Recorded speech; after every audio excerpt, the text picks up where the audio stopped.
सूर्या, खरं तर आपण तेजूला घ्यायला काल निघायला पाहिजे होतं ना? नाही म्हणजे आज कुठे जाऊन आपण पोहोचलो असतो. अगं दुसऱ्याकडनं आणली गाडी आणि तू बसलीस गाडीत, त्यामुळे काळजी वाटते मला. ओ अच्छा, मला वाटलं की तू याच स्पीडने नेहमी गाडी चालवतोस. मला गाडी चालवता येत नाही. हं? आता बघ कशी चालवतो गाडी. काय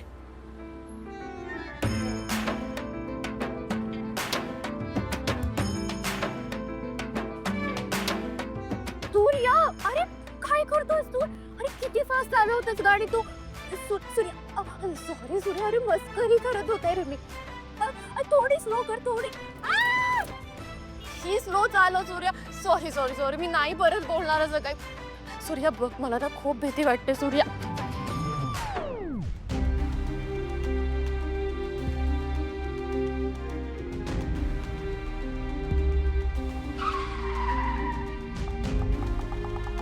काय झालं? काय माहिती, थांब मी बघतो.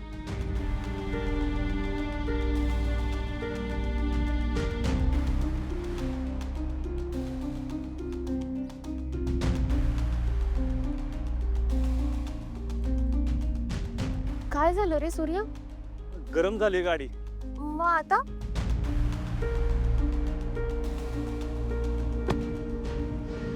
तू जा तिकडे गॅरेज आहे, मी आलो बघून. तू थांब इथं. बरं ठीक आहे.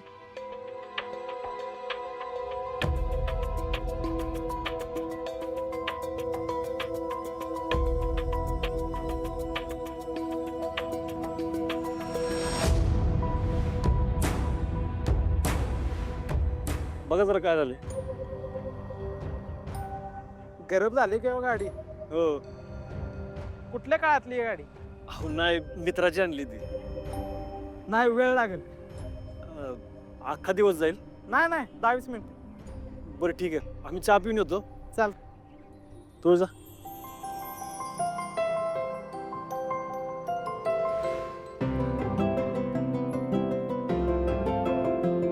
दादा 2 चहा द्या.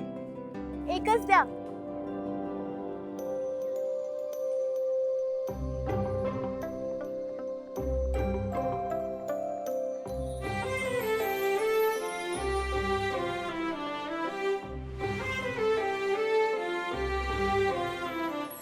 झुरते उडते तुझ्यासाठी मनही नकळते तुला आज रे.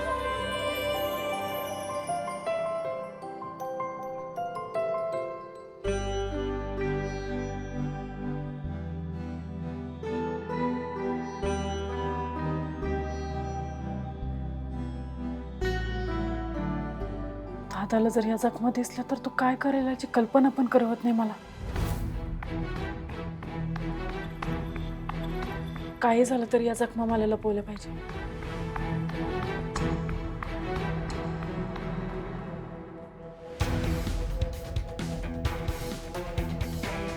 काय मग बायको, कसं वाटतंय आमच्या प्रेमाच्या वर्षावर चिंब भिजून? ते तू कल्पना पण केली नशील ना, तुझ्या लग्नाची पहिली रात्र एवढी हॉरर असेल म्हणून.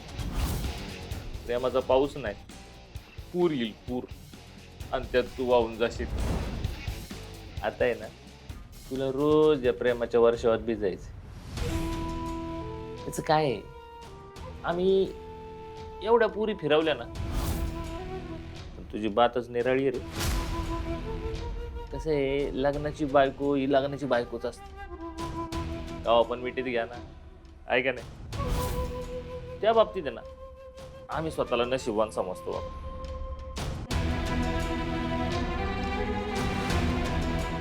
गो बाबो,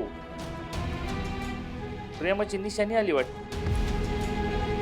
नाही, ही निशाणी ना मिरवायची असते, लपवायची नसती. हा, आणि मला सांग, हे असं तुझं बोळसट राहणं सोडून दे ना, बिंदास राहा ना. तू बायको कुणाची? शत्रुघ्न निंबाळकर. काय तुला एवढं सांगायला लागतं ना बरं ऐक की. ते जे आमच्या मर्दनगीच्या जखमा आहेत ना त्या बाहेर लोकांना दिसल्या पाहिजे. आता हाच तुझा दागिना आणि हा दागिना घेऊन तुला मिरवायचं. जमल ना? जमावंच लागेल.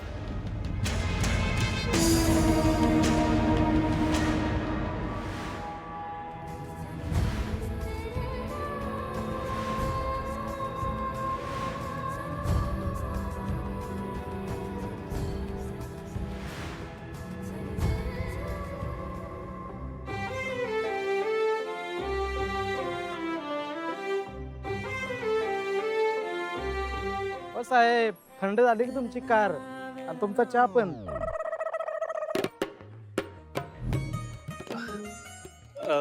किती झाले पैसे? 200.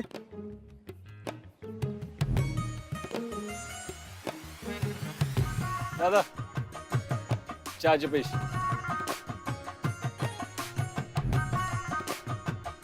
गारदार जाऊया.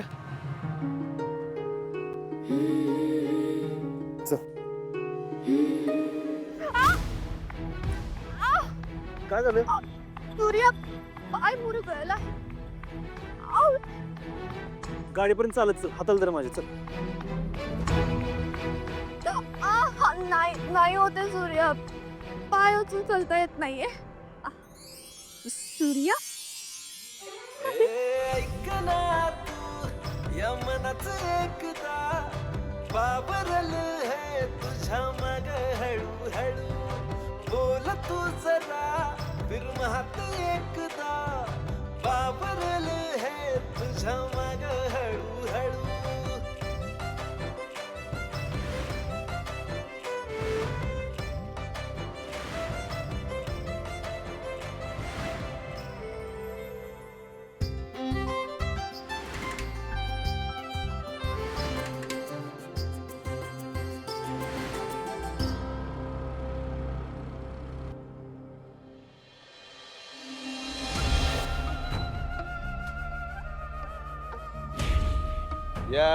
या जावई बापू या या बसा.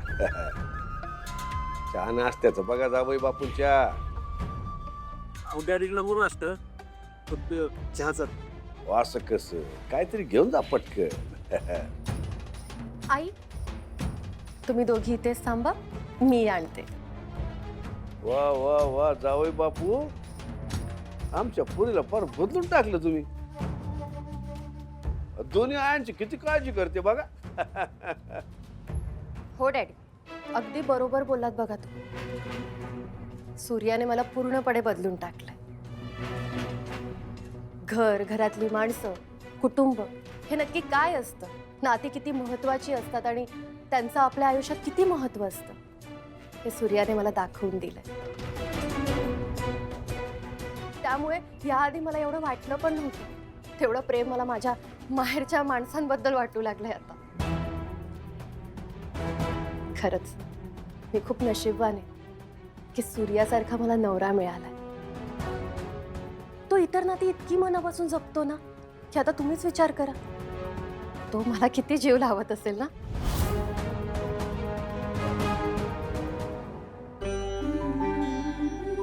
वहिनी, आता तू या घरची काळजी नको करू, मी आहे. तू फक्त माझ्या दादाला जीव लाव.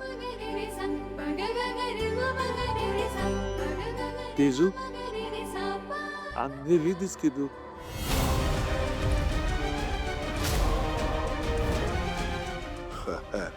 वेगळी म्हणजे आनंदी का दुःखी?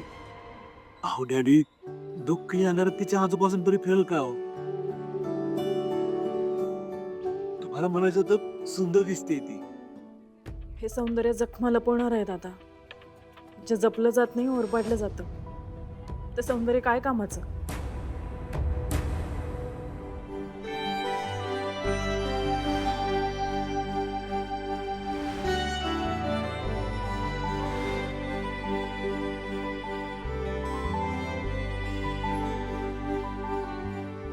वा वा वा वा. सुनबाई, जाग झाले पोय पण तुम्हाला काही घाई आहे एवढी कामं करायची? अहो, तुमच्या बंधुराजानं वाटेल लग्न झालं आम्ही तुम्हाला कामाला जुंपलं. नाही दादा, दोन्ही आत्यानं मला काही कामच करू देत नाही. मलाच कंटाळा आला म्हणून मी किचन मध्ये गेले आणि पोहे केले. बाकी सूर्या वळण मात्र चांगलं आहे बरं का पोरींना. आईविना वाढल्या पोरी सगळ्या बाबतीत एकदम उजव्या. मानलं पाहिजे तुला, चांगले संस्कार दिलेत तू. डॅडी किती कौतुक करणार तुम्ही. माझ्या जागी दुसरं कोण असतं तर त्यांना पण हेच केलं असतं. मी काय शिकवणार त्यांना, त्यांच्या बेस्ट शिकली. मला विश्वास आहे डॅड, भावाला कधी कमीपणा घ्यावा लागेल ना असं ते कधीच वागणार नाही. ते आहेच की. बाकी कसं येणं केलंस? ते 5 परतवण्यासाठी तेजूला घ्यायला आलं.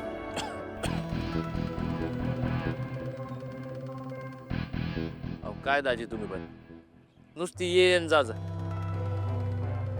नाही म्हणजे तुम्हाला पण त्रास आणि तिला पण त्रास. आणि एकाच गावात असताना कशाला पाहिजे बरं ती 5 पारात? त्यात कसं झालं त्रास, ही रीतच आहे ना आपली. आणि तिकडे त्या पुरी पण वाटत बघतात अख्खं त्या घरी येते. अहो कुठल्या जमान्यात राहताय तुम्ही? आता कुठं आली रीतीबाती? चालतंय का काय? आणि कसं आहे, आमचा नवीन संसार आहे, जरा एकमेकांना वेळ देऊ दे की आम्हाला. हा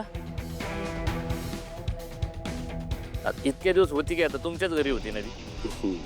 चिरंजीव, आम्ही तुमची घालमेल समजू शकतो. करावं लागते सगळं. माहेरी गेले तर माझ्या जखमा दिसतील कोणाला ना कोणाला. मग त्यांच्या प्रश्नांची मी काय उत्तरं देऊ? आणि दादाला कळलं तर? नाही, नको. त्यापेक्षा मी जातच नाही. हा, हेच योग्य ठरेल. दादा, मला नाही जमणार यायला. ते काय ना, यांनी महाबळेश्वरला जायचा प्लॅन केलाय, त्यासाठी मला तयारी करायची आहे. तेजू ते पुढं नाही का ढकलू शकत? पण सगळी तयारी झाली होती. बरं ठीक आहे, तिकडून जाऊन आल्यानंतर मग ये घरी. चालेल, निघतो आम्ही.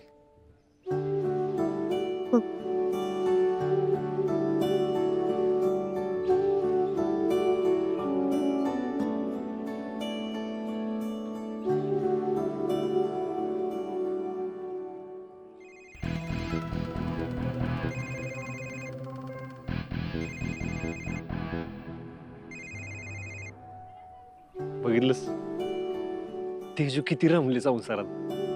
मला लय बरं वाटलं तिने या घराला आपलं घर मानलं हे बघून, तिच्या चेहऱ्यावरचा आनंद बघून. मलाही तोच आनंद तिच्या चेहऱ्यावर हवा. फक्त तो खरा असावा एवढीच इच्छा आहे. अगं खराच आहे त्यो. शत्रुघ्नराव लय काळजी घेतात तिची.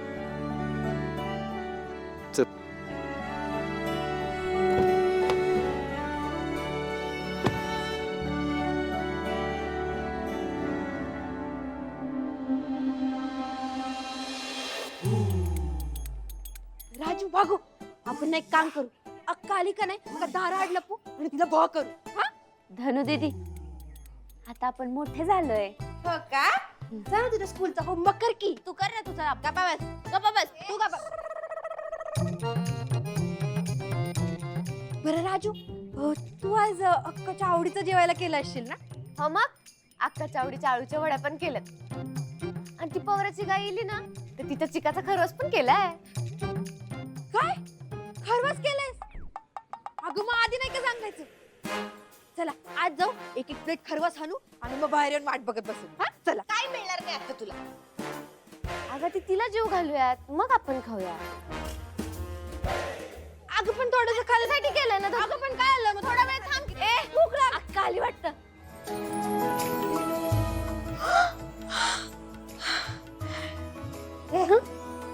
हे तर दोघंच आलेत.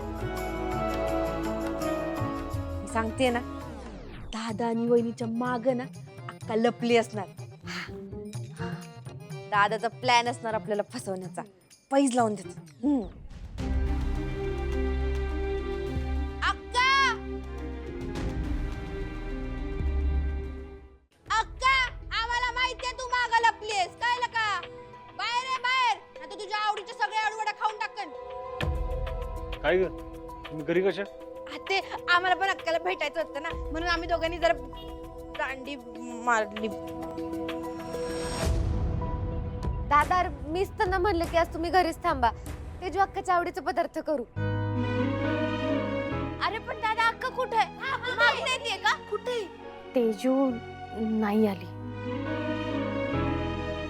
का?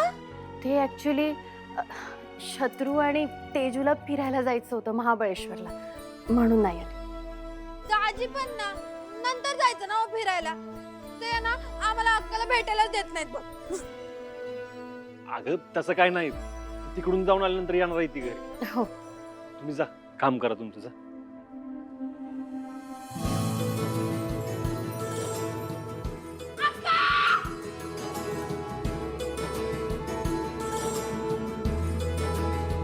तेजू,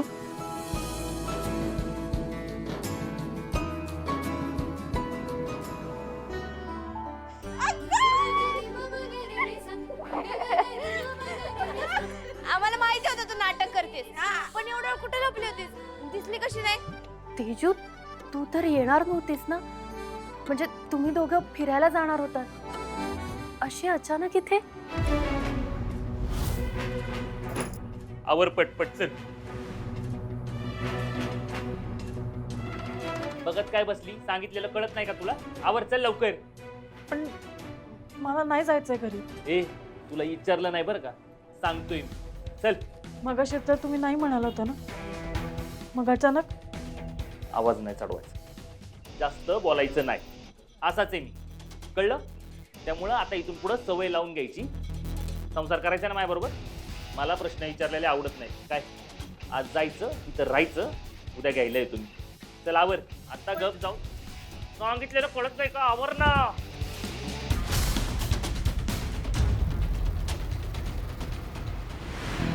ती मंजुळा घरी यायच्या आत हिला इथनं नेलं पाहिजे.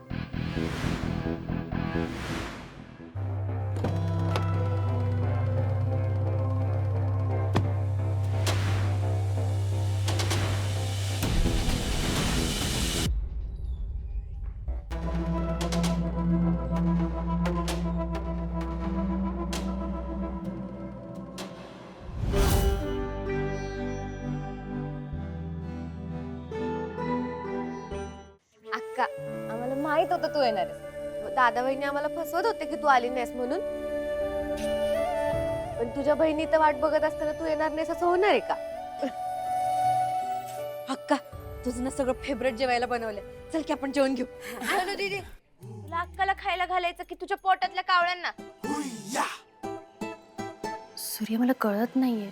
नाही म्हणजे शत्रू आधी नाही म्हणत होता आणि तेजूही म्हणाली होती की ते दोघे फिरायला जाणार आहेत महाबळेश्वरला, मग अशी अचानक तेजू इथे निघून आली आहे. अगं तेजूचं मन जपण्यासाठी शत्रुरावांनी ना ते फिरायला जायचं पुढं ढकललं असतं.